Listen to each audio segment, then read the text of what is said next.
Being thankful to those around us, expressing courtesy, and sometimes offering small positive gestures can make all the difference. But don't you find that the practice of gratitude is all too often lacking in our lives? This Melanie Minute offers a few moments of reflection on the value of gratitude during the holiday season, and it might even provide a bit of inspiration for all of us in our lives during every day of the year.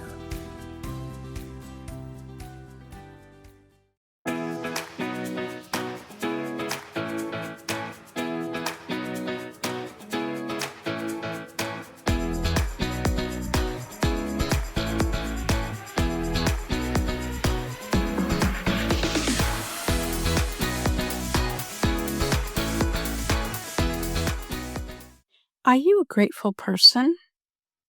I know what you're thinking. Of course I am. I'm always grateful. But the reality is, a lot of us don't truly practice gratitude on a regular basis. This time of year always gives me an opportunity to reflect on gratitude as a whole. Yes, gratitude obviously is to be thankful for something or someone, and it is also the willingness to show appreciation. But what we don't realize is how gratitude truly impacts our everyday life. Yes, we've been taught from a young age to say please and thank you and to show appreciation. But as our everyday lives happen, less and less people are showing gratitude. In fact, people are getting more unhappy and lack of gratitude is coming to the forefront. What happened to the good old days when somebody will hold a door open for you, say thank you, and you keep going about your day? A smile, acknowledgement of something that somebody's done for you. It really has gone to the wayside because people are too busy or they're having a bad day, all the excuses you can think of. But true gratitude is something that you need to practice on a regular basis. And sometimes this can be challenging. I've heard of many different ways that people can show gratitude. And I thought I'd just talk about a few that I like to do to keep myself grounded. Gratitude makes us think about others, not just ourselves. And sometimes in the hustle and bustle of everyday life, that's important to actually pause and take that time.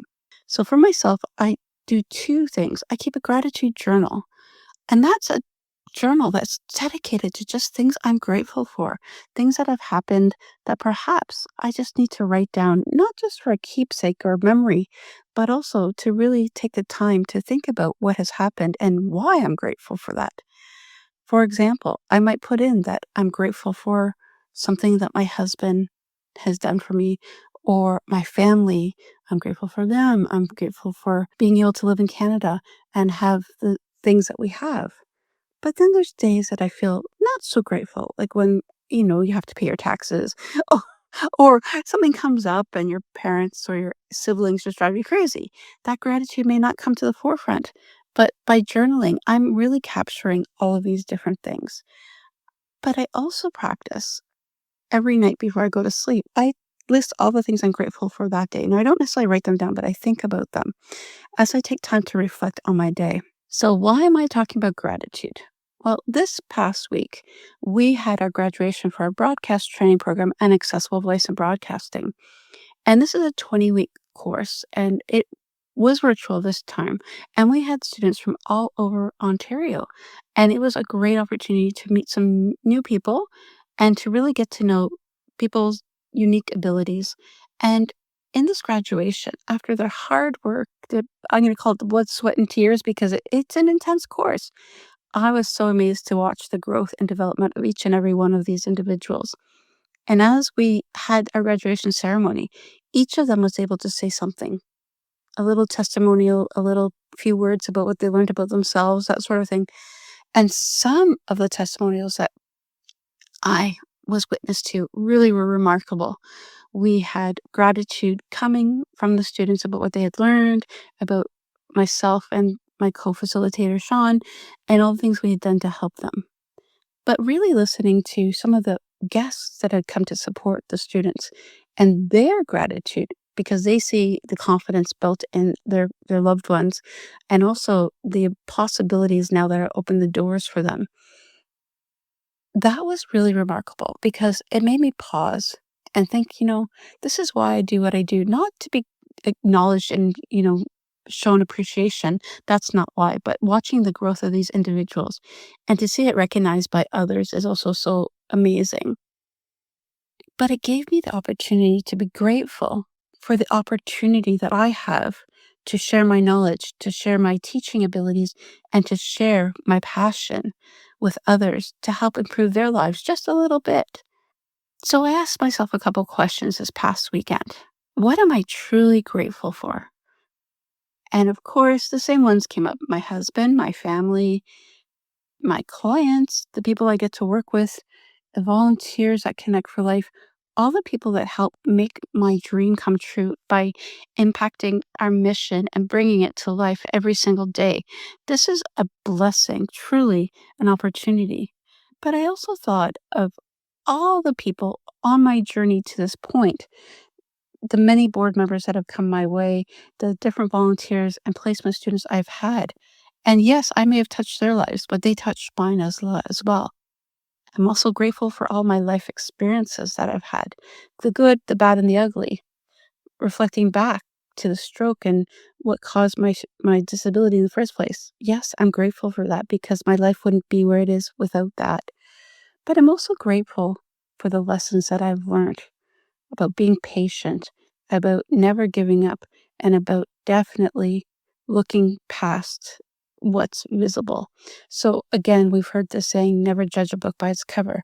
So just really listening and feeling what people are going through, not just by judging based on what I may see or not see, or that also gave me an opportunity to think that how grateful I am for truly not being able to see the way I used to, because I think before it's human nature for us to judge based on what we see right off the bat, where we have all these unconscious biases in each and every one of us.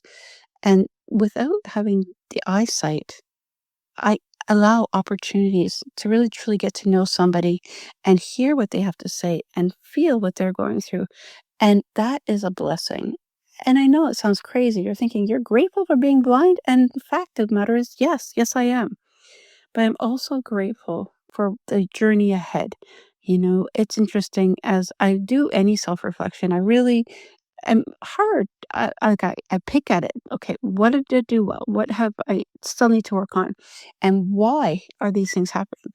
And with all this reflection and opportunities for me to be grateful, I'm realizing there's so much more to come. In the coming months and years, there's still a lot that I want to accomplish. But without this gratitude and without this reflection, I would not have been able to really see that and aspire to see what comes next. So, how do you practice gratitude in your life?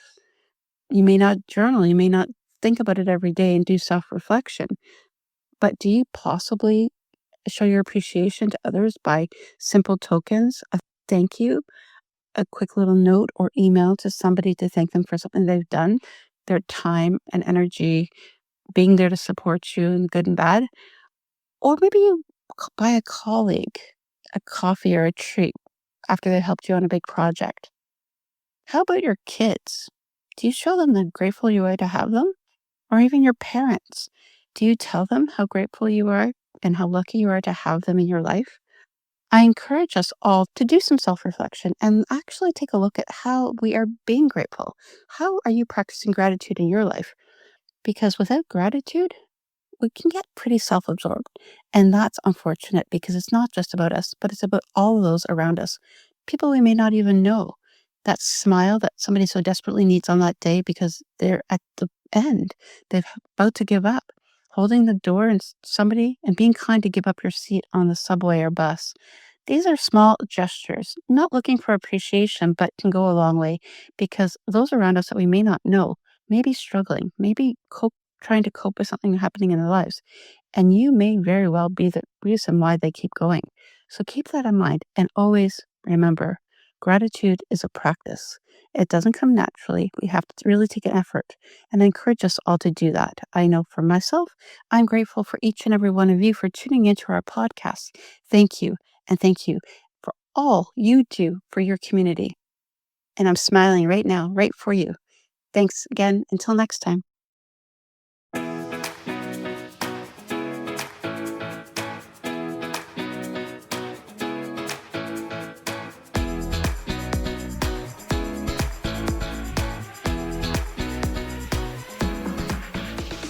You have been listening to Connect4Life, the podcast. Connect4Life is a Canadian-based registered charity committed to eliminating barriers for people with disabilities. Visit connect4life.ca and join us in helping people with disabilities become the champions of their growth stories.